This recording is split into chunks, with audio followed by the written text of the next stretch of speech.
Hi, my name is Kari Field, and this is the Ananda Shri Astrology New Moon Forecast for May of 2017, a supermoon.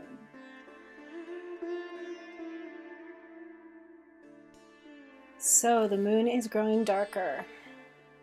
Things are receding inward. The days before the new moon are the waning days, the dark days.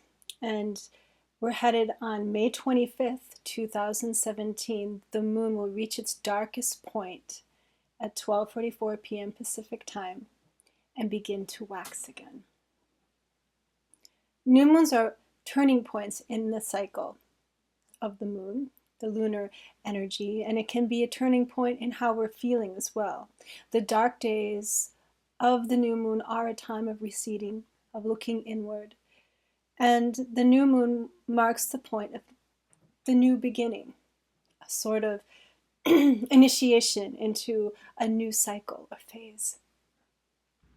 This new moon is also a supermoon, which means that it's a new moon that coincides with the closest proximity the Earth will be to the moon, or the moon passes closest to the Earth than it will all year. So this is the closest new moon of 2017 as well. This new moon will be in the Vedic Nakshatra, the section of the sky or the lunar mansion, called Rohini. Rohini Nakshatra. Now, Rohini is the star Aldebaran, the red giant star in the eye of Taurus, the bull. And Rohini also translates as red sometimes, or red lady. Rohini or Rohana also means fertility, growth, and red also is a color that's associated with fertility. So the red giant star, Rohini, is a fertility star. And so there's a lot of creativity, a lot of potential to feel like we want to step forward in life in the days to come. Rejuvenation and sort of rebirth even of our creative visions and our desires. This new moon also is going to mark the holiday of Vat Savitri. There's a few holidays happening around this time. Vat Savitri is also celebrated in certain places in the full moon coming up, the Purnima. But technically it's a holiday for women to fast and pray for their husbands and do rituals for their success and health. The mythological lore behind this holiday is very, very fascinating. Savitri was an incredibly powerful princess of Vedic times who was actually the daughter of the sun god, the rising sun, Savitur. Savitri was also endowed with incredible spiritual power. She had amazing ability to do penance and pray and concentrate. So much so, and so devoted she was to this, that she was able to retrieve her husband, Satyavan, who had passed away, by going and following Lord Yama, the god of death, and basically confronting him again and again to give her husband back. Now, she was able, through this incredible willpower and penance and austerity that she had, she was able to transgress death itself and bring her husband back from the dead into the world of the living. Very powerful story that really, really touches upon this new moon in Rohini and the power of life and growth, the Shakti of fertility and expansion that is possible also through the cycles of life and death, and how things need to be lost in order for them to be reborn. This is another big theme of this new moon.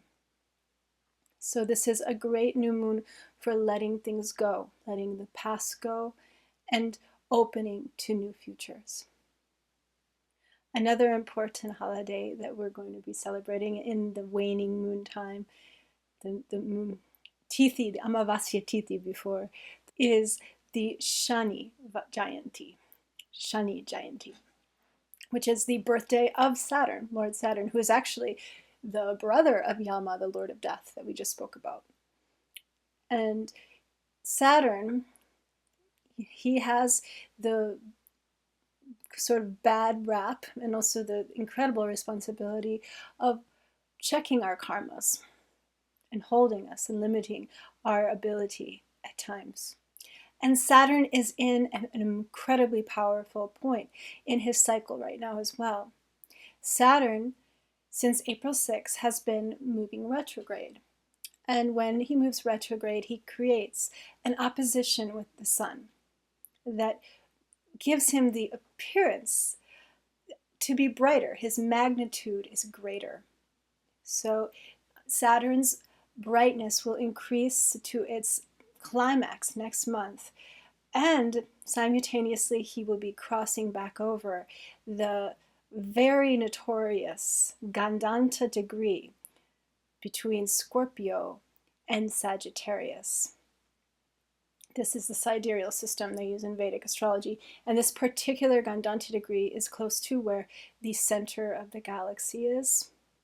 And it is said that Niriti, a form of Kali, a great and powerful force of transformation, resides there.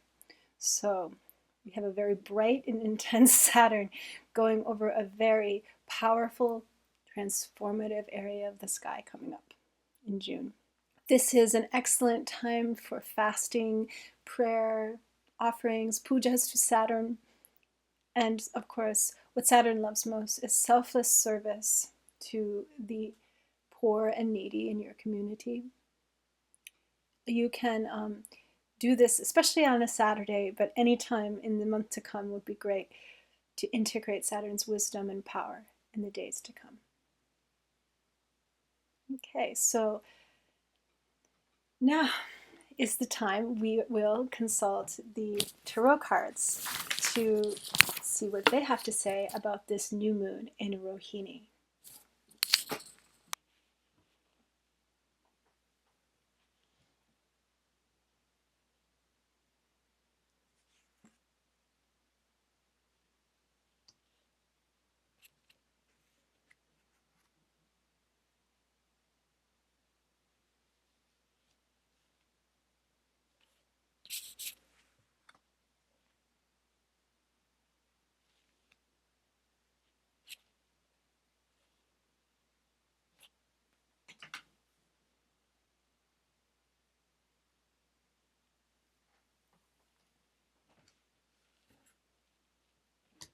Okay.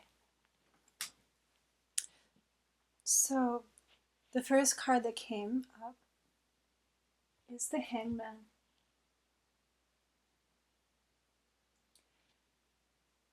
You know, the Hangman is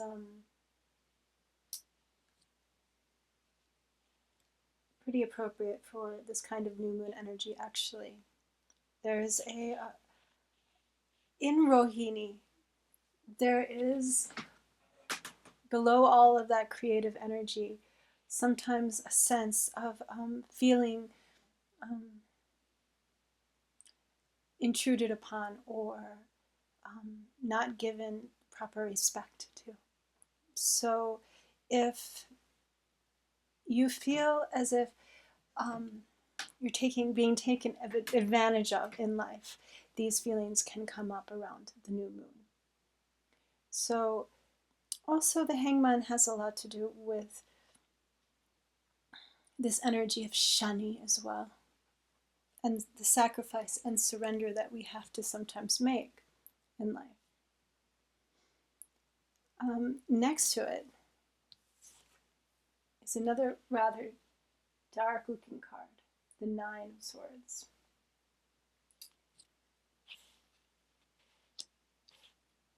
New moons can also destabilize the mind. They can make us more nervous, more feeling like less wanting to socialize. So I think the tarot cards here are reminding us that even though the moon is exalted, that in Rohini, and this is the favorite wife of the moon, and there's so much creative energy and potential. Below this, there's a lot of insecurity, and the mind can feel unprotected or intruded upon, or there needs to be a sense of security and boundaries on this new moon to own our creations, to feel that we have rights over our world as well. And the final card, the Three of Wands, I think speak of this rebirth after the dark, kind of surrender of night of the soul in a way. The rebirth that this new moon, this lunar cycle has to offer as the moon begins to wax again. And all the possibilities that are open when we let things go. All the space that opens up for new and amazing projects and ideas. Connecting with new people. And all the creativity that comes from that.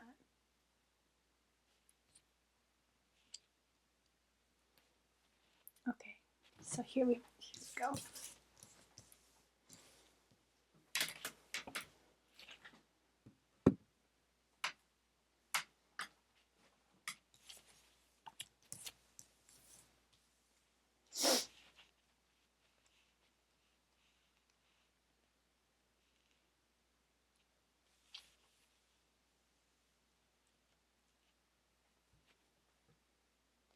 Time is passing, and sometimes it feels as if it cannot go on.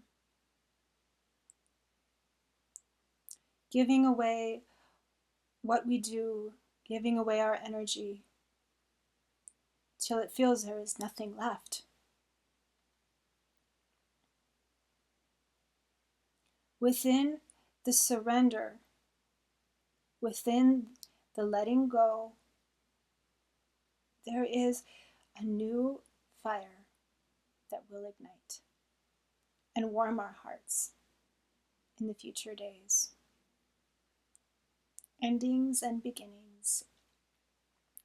Let go what is going and let come what is coming. Ever cycling, ever afresh, and ever anew. It is coming. It is already in its process.